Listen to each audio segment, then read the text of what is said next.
கார்த்திகை தீபம் சரியில்ல. இன்னைக்கு என்ன நடக்க போகுதுன்னு பார்க்கலாம். வாங்க வீடியோக்குள்ள போலாம்.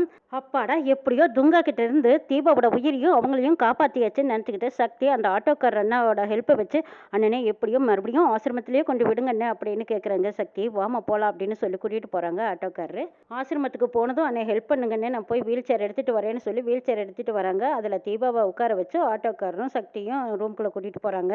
அங்கே போய் தீபாவுக்குன்னு இருக்கிற அந்த ரூமில் கட்டிலில் படுக்க வச்சு சரிங்கண்ணே நான் பார்த்துக்கிறேன் நீங்கள் போயிட்டு வாங்கங்கிறாங்க. ஆட்டோக்காரரும் சரி பார்த்துக்கோமான்னு சொல்லிட்டு போகிறாங்க. ஏதாவது உதவி தேவைனாலும் கேளுமா கூப்பிடுமான்ட்டு போகிறாங்க. சக்தி தீபாவை ஒரு குழந்தைய பார்க்குற மாதிரி நல்லா பார்த்துக்கிட்டு இருக்காங்க. ஆசிரமத்தில் குழந்தைங்களும் சிஸ்டரும் வராங்க. என்ன சக்தி அந்த கார்த்தி தம்பி பார்க்கறக்காக நீ மியூசிக் ஆஃபீஸ்க்கு போனியே அவரை பார்த்தியா அப்படின்னு கேட்குறாங்க. இல்லை சிஸ்டர் பார்க்க முடியலைங்கிறாங்க சக்தி. ஏமா என்னாச்சுன்னு கேட்குறாங்க. சிஸ்டர் கார்த்திக் சாரை பார்க்கலான்னு அங்கே மியூசிக் சென்டருக்கு போனோம். அங்கே கார்த்திக் சாரோட அண்ணி ஐஸ்வர்யா அங்கே இருந்தாங்க. அவங்க அண்ணிக்கிட்ட தான் நான் ஏற்கனவே சொன்னேன். அவங்க கிட்ட சொல்லி அவங்க துங்காவோட ஆள் போல இருக்கு. துங்காவையும் கூட்டிகிட்டு வந்ததுனால தான் நான் இன்னைக்கு தீபாவை காப்பாத்துறதுக்காக ஆசிரமத்துக்கு கூட்டிகிட்டு வந்திருக்கேங்கிறாங்க சக்தி. ஐஸ்வர்யாவை நான் அங்கே பார்த்ததும் நான் பயந்து போயிட்டு தான் திரும்ப ஓடி வந்துட்டேன். அதுக்கப்புறம் நிச்சயமா என்ன அவங்க அங்கே பார்த்துருப்பாங்க. அந்த ஐஸ்வர்யா சொன்னதுனால தான் துங்கா எங்கள் ஆட்டோவை ஃபாலோ பண்ணியிருக்கா. நல்ல வேலை அந்த டைமில் பார்த்து நாங்கள் போய் ஒரு கோயிலில் தீபாவையும் கூட்டிகிட்டு போய் ஒளிஞ்சுக்கிட்டோம். துங்காவும் துங்காவோட ஆளுங்களும் அங்கேருந்து போனதுக்கு அப்புறம் தான் நான் ஆசிரமத்துக்கு வந்து சேர்ந்தேங்கிறாங்க சக்தி. அப்படின்னா அவங்க அண்ணியே துங்காவோட ஆளான்னு கேட்குறாங்க சிஸ்டர். ஆமாங்கிறாங்க சக்தி. அப்படி தான் இருக்கும்னு நினைக்கிறேன். துங்காவும் ஐஸ்வர்யாவும் சேர்ந்து தேடுறதை பார்க்கும்போது அவங்க துங்காவோட ஆளே தாங்கிறாங்க. என்னது அப்படின்னா தீபாவுக்கு வீட்லேயே எதிரிங்க இருப்பாங்க போல இருக்கே. சரி அதை விட ஹாஸ்பிட்டல் கூட்டிகிட்டு போனியே டாக்டர் என்ன சொன்னாங்கன்னு கேட்குறாங்க. அவங்க இன்னும் கிரிட்டிக்கலாக தான் இருக்காங்க. ஹாஸ்பிட்டல்லையே வச்சு இவங்களுக்கு ட்ரீட்மெண்ட் கொடுக்கறது தான் நல்லதுன்னு டாக்டர் சொன்னாங்க. இவங்களுக்கு இருக்கிற ஆபத்தையெல்லாம் நான் டாக்டர் அம்மா கிட்ட எடுத்து சொல்லி நான் ஆஸ்பத்திரியிலேயே வச்சு பார்த்துக்கிறேன்னு சொல்லிட்டு கூட்டிகிட்டு வந்துட்டேங்கிறாங்க. இவங்களுக்கு தேவையான மெடிசன் பூரா நானே வாங்கிட்டு வந்துட்டேன். இவங்க இன்னும் நார்மலுக்கு வரதுக்கு கொஞ்சம் நாள் ஆகும்னு சொல்கிறாங்க. எப்படியாவது இவங்க வீட்டுக்காரர்கிட்ட நான் கொண்டு சேர்த்திட்டேன்னா எனக்கு அது போதுங்கிறாங்க சக்தி. அவர் அவ்வளவு சீக்கிரம் பார்க்கவே முடியல. ஒரு தடவை நேர்லேயே பார்த்து அவங்க கிட்ட நான் உண்மையை சொல்ல முடியாமல் மறைச்சிட்டேன். அடுத்த தடவை ரெஸ்டாரண்ட்டில் பார்த்தேன். அப்பவும் அவங்க கிட்ட போய் நான் ஓடி போய் பேச போகும்போது அவங்க கிளம்பி போயிட்டாங்க. நேராக பார்க்கவே முடியல சிஸ்டருங்கிறாங்க சக்தி. இவங்களை நான் எப்படி தான் இவங்க வீட்டுக்காரர்கிட்ட நான் கொண்டு சேர்த்துக்கணும் தெரியலேன்னு கவலைப்பட்டு இருக்கிறாங்க சக்தி. அக்கா நீங்க ஒன்றும் கவலைப்படாதீங்க, கர்த்தர்கிட்ட நாங்க வேண்டிக்கிறோன்னு அந்த குட்டிசுங்க எல்லாரும் சொல்றாங்க. சக்தி நீ ஒன்றும் கவலைப்படாத, கர்த்தர் கண்டிப்பா இதுக்கு எல்லாத்துக்கும் ஒரு தீர்வு வச்சிருப்பாரு. நிச்சயமா இவங்க வீட்டுக்காரர்கிட்ட இவங்களை கொண்டு போய் நீ கூடி சீக்கிரம் சேர்த்திடலாம், நீ ஒன்றும் கவலைப்படாதேன்னு ஆறுதல் சொல்லிட்டு போறாங்க சிஸ்டர். கார்த்தி கார்ல போயிட்டு இருக்காங்க. வழியா பார்க்கும்போது அந்த குட்டி பையன் முருக வேஷத்துல உட்காந்துருக்கிறத பார்த்துட்டு கார்த்தி காரை நிறுத்துறாங்க. கார் நிறுத்திட்டு என்ன முருகா என்ன இந்த இடத்துல இருக்க, எப்போ பார்த்தாலும் இதே வேஷத்தில் தான் இருப்பியான்னு கேட்குறாங்க. அப்படி இல்லை விநாயகர் சதுர்த்தி வருது இல்லை கார்த்தி, அதனால தான் எங்களை நிறைய ஊருக்கு கூப்பிட்றாங்க, ஊராக போகிறேன் அதனால இந்த வேஷத்துலேயே இருக்கேங்கிறாங்க முருகப்பையன். சரி உங்கள் அம்மா அப்பா எங்கேன்னு கார்த்தி கேட்குறாங்க. அதோ அங்கே தூரத்தில் கோயில் தெரியுதுல்ல அங்கே தான் இருக்காங்கங்கிறாங்க. ஆனால் நீ வருவேன்னு எனக்கு தெரியும், அதனால தான் நான் உனக்காக வெயிட் பண்ணி உட்காந்துட்டு இருக்கேங்கிறாங்க. எனக்காகவா நான் வருவேன்னு உனக்கு எப்படி தெரியுங்கிறாங்க. நான் தான் கடவுளாச்சே, இப்பெல்லாம் எனக்கு பின்னாடி நடக்கிறது முன்னாடியே தெரியுங்கிறாங்க. அதுவும் தவிர உனக்கு எனக்கும் ஒரு ராசி ஒத்து போகுதில்ல, அதனால தான் நம்ம ரெண்டு பேரும் அடிக்கடி மீட் பண்ணுறோங்கிறாங்க. ஆமாம்மா ஒத்து போகிறதுனால தான் நம்ம மீட் பண்ணுறோங்கிறாங்க கார்த்தி. சரி கார்த்தி ஏதோ தொலைஞ்சு போச்சுன்னு சொன்னீங்க, அந்த பொருள் கிடைச்சிருச்சாங்கிறாங்க. இன்னும் இல்லை, அதனால தான் எனக்கு கொஞ்சம் வருத்தமாக இருக்குதுங்கிறாங்க கார்த்தி. ஒன்றும் கவலைப்படாத, சீக்கிரமாக அந்த பொருள் உங்ககிட்ட வந்து சேருங்கிறாங்க முருகக்குட்டி பையன். நான் உன்னை இங்கே பார்ப்பேன்னு நம்பிக்கையோடு உட்காந்துருந்தனால அதே மாதிரி நான் இப்போ உனக்கு பார்த்துட்டனால நீயும் அதே நம்பிக்கை வை. நம்பிக்கையோடு இருந்தீன்னா நிச்சயமாக நீ நினைச்ச பொருள் உனக்கு கிடைக்கும். நம்பிக்கையை மட்டும் கைவிட்டுறாத கார்த்திங்கிறான் குட்டி பையன். குட்டி பையனடாப்பா தாமா வாடா போகலாம் வீட்டுக்கு போகலாம் வான்னு கூப்பிட்டதும் கார்த்தி நான் சொன்ன மாதிரி நீ நம்பிக்கையோடு இரு, தொலைஞ்சு போன பொருள் சீக்கிரமாக வந்துடும். நான் அப்பா கூப்பிட்றாங்க, நான் போயிட்டு வரேன், மீண்டும் மறுபடியும் நான் உன்னை சந்திக்கிறேன் அப்படின்னு சொல்லிட்டு அந்த குட்டி பையன் அவங்க அப்பாவோட போயிடுறான். சரி பத்திரமா பார்த்து போயிட்டு வான்னு சொல்லி அனுப்பி வைக்கிறாங்க கார்த்தி. அப்புறம் அவங்க அம்மா டென்ஷனோடு உட்காந்துருக்காங்க. அங்கே வீட்டில் எல்லாருமே நிற்கிறாங்க. அப்போ மீனாட்சி தான் சொல்கிறாங்க, அத்தை கார்த்தி இப்படி பண்ணுவார்னு நான் கொஞ்சம் கூட நினச்சி பார்க்கல.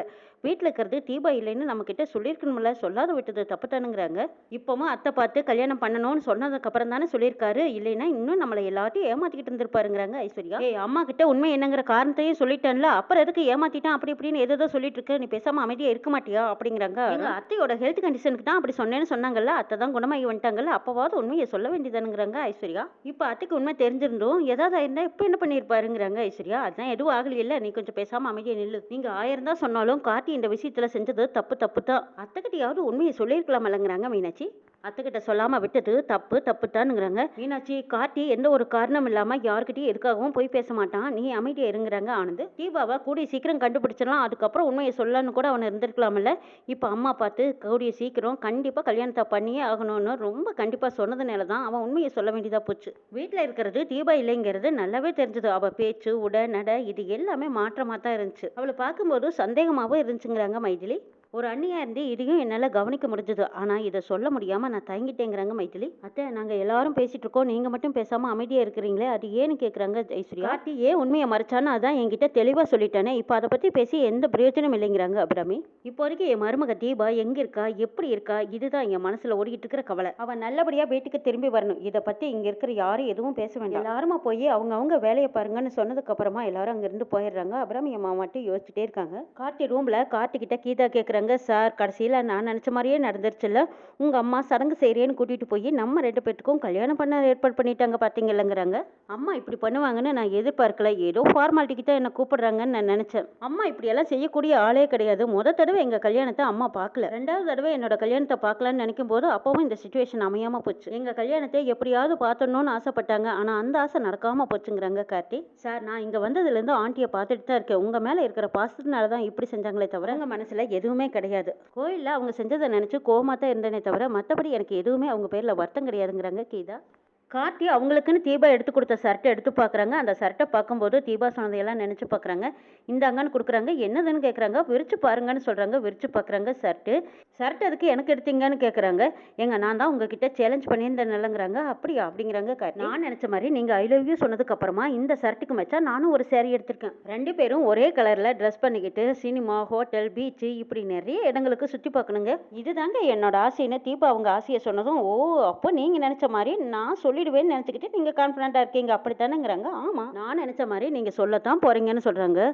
ஓ அப்படி ஒருவேளை நான் சொல்லினா என்ன பண்ணுவீங்க. இல்லைங்க நீங்கள் கண்டிப்பாக சொல்லத்தான் போகிறீங்க பாருங்கங்கிறாங்க தீபா சொன்னதையும் கார்த்தி சொன்னதையும் நினச்சி பார்த்தா கார்த்தி அந்த சரட்டையே பார்த்து வருத்தத்தோடு பார்த்துட்டு இருக்காங்க. அந்த இடத்துக்கு கீதா வர்றாங்க. ஏன் சார் அந்த சரட்டையே அப்படி பார்த்துட்டு இருக்கீங்கன்னு சொல்கிறாங்க. இது தீபா எனக்காக எடுத்து கொடுத்து சார் 2 பேத்துக்கும் கல்யாணமே ஆகியிருந்தாலும் அவங்க என்கிட்ட ஒரு வார்த்தையை எதிர்பார்த்தாங்க. நான் அவங்க கிட்ட ஐ லவ் யூ சொல்கிறதா அவங்களே என்கிட்ட சேலஞ்ச் பண்ணியிருந்தாங்க. அப்படி நாங்கள் சொன்னதுக்கு அப்புறமா நான் அவங்க கொடுத்த கிஃப்ட்டை நாங்கள் 2 பேரும் ஜோடியாக போட்டு போகணும்னு எதிர்பார்த்தீங்கன்னா நீங்கள் அப்போ தீபா கிட்ட இன்னும் ஐ லவ் யூ சொல்லவே இல்லையான்னு கீதா கேட்குறாங்க. சொல்லிட்டேங்க. சொன்னதுக்கு அப்புறம் தான் இந்த மாதிரி விஷயங்களெல்லாம் நடந்துருச்சுங்கிறாங்க கார்த்தி. அபிராமி சோகமாக கொண்டிருக்காங்க. அந்த இடத்துக்கு மீனாட்சி வராங்க. அத்தை வாங்க சாப்பிடலான்னு கூப்பிட்றாங்க. இல்லைம்மா நான் வரலைங்கிறாங்க. ஏன் அத்தை பசிக்கலையான்னு கேட்குறாங்க மீனாட்சி. பசிக்குது ஆனால் தீபாவோட ஞாபகமாகவே இருக்கா. அவள் எங்கே இருக்கா எப்படி இருக்கானே தெரியல. அதை தெரிஞ்சுக்கிறதுக்கு முன்னாடி என்னால் சாப்பிட முடியலைங்கிறாங்க அபிராமி. அவளுக்கு மட்டும் ஏன் தான் இப்படி அடுத்தடுத்து சோதனைகள் வருதுன்னே தெரியலைங்கிறாங்க. அத்தை கார்த்தி தான் தீபா பத்திரமான இடத்துல பாதுகாப்பாக இருக்கான்னு சொல்கிறாரு தான் கவலைப்படுறீங்கன்னு கேட்குறாங்க மீனாட்சி. இல்லை மீனாட்சி அவனும் இன்னும் கண்ணால் பார்க்கலையே. யாரோ சொன்னதை வச்சு தானே அவனும் சொல்லிட்டு இருக்காங்கிறாங்க அபிராமி. ஒருவேளை அவள் சொன்ன மாதிரி தீபா பத்திரமா இல்லைன்னா என்ன செய்யறதுங்கிறாங்க. இல்லை கார்த்தி சொன்ன மாதிரி அப்படி பத்திரமா தான் இருப்பாத்தே நீங்கள் கவலைப்படாதீங்கிறாங்க மீனாட்சி. இல்லை மீனாட்சி தீபாவை பார்க்கறதுக்கு முன்னாடி என்னால் சாப்பிடவும் முடியாது நிம்மதியாக இருக்கவும் முடியாதுங்கிறாங்க அபிராமி. அத்தை நீங்கள் இப்போ தான் கொஞ்சம் கொஞ்சமாக உடம்பு குணமாகி நீங்கள் சரியாகி வந்திருக்கீங்க. நீங்கள் சாப்பிடாம இருந்தால் உடம்பு எடுத்துக்காகும். வந்து மாத்திரை மருந்து சாப்பிடணும் இல்லை கொஞ்சமாச்சு சாப்பிடலாம் வாங்கன்னு கூப்பிடுறாங்க மீனாட்சி. இல்லை மீனாட்சி எனக்கு சாப்பாடு வேண்டாம் கம்பல் பண்ணாதீங்கிறாங்க. சரின்ட்டு மீனாட்சி உடனே கார்த்தி ரூமுக்கு போய் கார்த்தியை கூப்பிட்றாங்க. அத்தை சாப்பிட மாட்டேங்கிறாங்க. தீபாவையே நினச்சிக்கிட்டு சாப்பாடு வேண்டாங்கிறாங்க. அவங்க மாத்திரை மருந்தெல்லாம் சாப்பிடணுமில்ல. சாப்பிட சொன்னால் சாப்பாடு வேண்டான்னு சொல்கிறாங்க. நீங்கள் வந்து அத்தை கிட்ட கொஞ்சம் பேசுனீங்கன்னா தான் அத்தை சமாதானமாகி எப்படியும் சாப்பிடுவாங்கன்னு சொல்கிறாங்க மீனாட்சி. சரிங்க நீங்கள் போய் பிளேட்டெல்லாம் எடுத்து வைங்க நான் வரேங்கிறாங்க கார்த்தி அபிராமி அம்மாவை பார்த்து ஏமா சாப்பாடு வேண்டான்னு சொன்னீங்கிறாங்க. இல்லைப்பா எனக்கு பசிக்கலைங்கிறாங்க. ஏமா தீபாவை நினச்சி சாப்பாடு வேண்டான்னு சொல்கிறீங்களா. ஏமா நீங்கள் சாப்பிடாம கவலையோடு இருந்தால் தீபா வந்துடுவாங்களான்னு கேட்குறாங்க. இல்லைப்பா கீதா எங்கே எப்படி இருக்கலோன்னு நினைக்கும் போது எனக்கு சாப்பிட தோணலைங்கிறாங்க அபிராமி. அம்மா தீபா தான் பத்திரமா இருக்காங்கன்னு சொல்கிறான்ல. அப்புறமும் நீங்கள் தீபாவை நினச்சி கவலைப்பட்டு உங்கள் ஹெல்த்துக்கு ஏதாவது ஆயிட்டா நான் என்னம்மா பண்ணிட்டுங்கிறாங்க கார்த்தி. ஆண்டி என்னால் தானே இவ்வளோ பிரச்சனை. நான் இல்லைன்னா தீபா எப்படியோ எங்கே இருந்தாவது வந்து சேர்ந்துருப்பாங்கல்லங்கிறாங்க. ஏமா இப்படியெல்லாம் பேசுகிறேன்.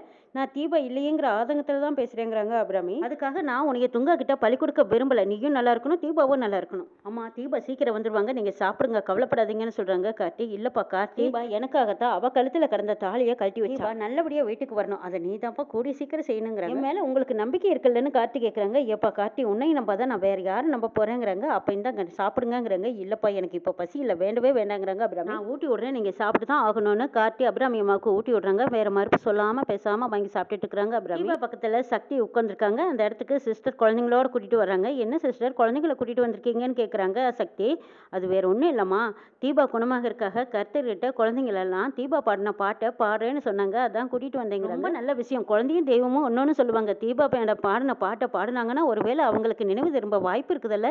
நல்ல விஷயம் தான் பாடுட்டுங்கிறாங்க சக்தி. குழந்தைங்களும் அவங்களுடைய சின்ன குரல்ல தீபா பாடின பாட்டை பாடிட்டு இருக்காங்க. கர்த்தரோட ஆசையால நிச்சயமா தீபாவுக்கு நினைவு திரும்புன்னு அங்கே அந்த இடத்துல எல்லாரும் எதிர்பார்க்குறாங்க. என்ன நடக்குதுன்னு நாளை பார்க்கலாம்.